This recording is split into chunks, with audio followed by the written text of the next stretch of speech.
Hi guys, Dr. Grant here. If a lot of you guys are like me, we've been spending a lot of time in this hip flex position, whether that's just sitting watching TV or spending a lot of time at the desk doing more computer work.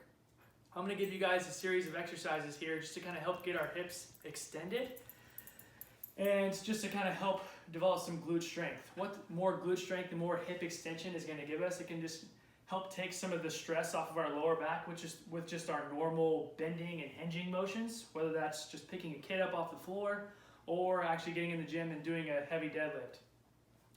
More range to that hip extension is also just going to help keep our lower back from getting into positions that may cause pain or injury.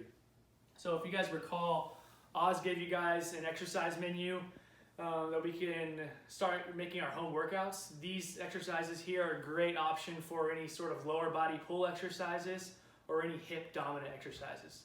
Give them a shot, let me know what you think. All right, this first exercise is just our basic glute bridge. We want to be lying on our back with our heels underneath our knees, legs bent.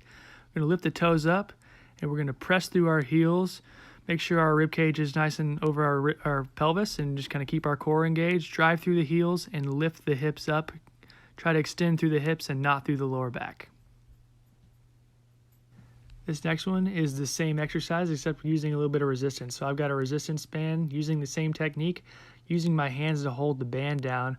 I'm just going to provide a little resistance through that hip extension just to help develop a little bit more strength with the motion. This next one is going to be the single leg glute bridge. For this one, we want to bend one leg up to about 90 degrees, drive through our heel to extend our hips.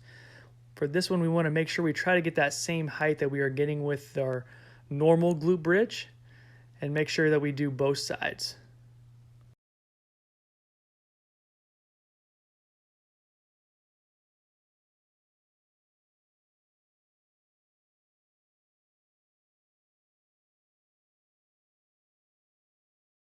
This next exercise is just our basic hip hinge. I'm going to stand about shoulder width apart, slight bend in the knees.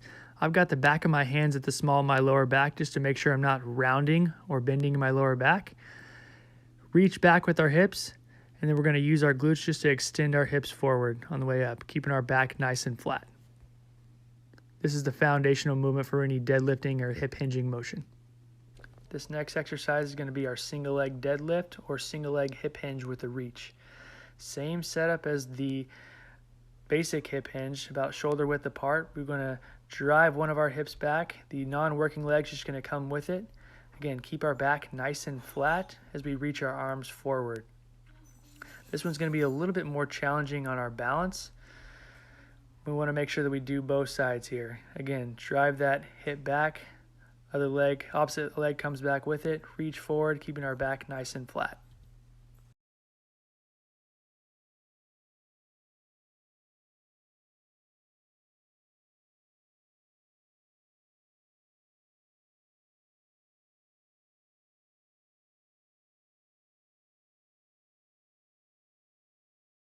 For our kettlebell swing, let the weight of the bell pull our hips back into that hip hinge like we were doing before. From that position, we want to use our glutes to extend our hips rapidly to drive the bell up. We want to make sure our core stays nice and tight to keep our back nice and flat throughout the motion. Don't extend through the lower back. Again, keep our back nice and flat throughout the entire movement.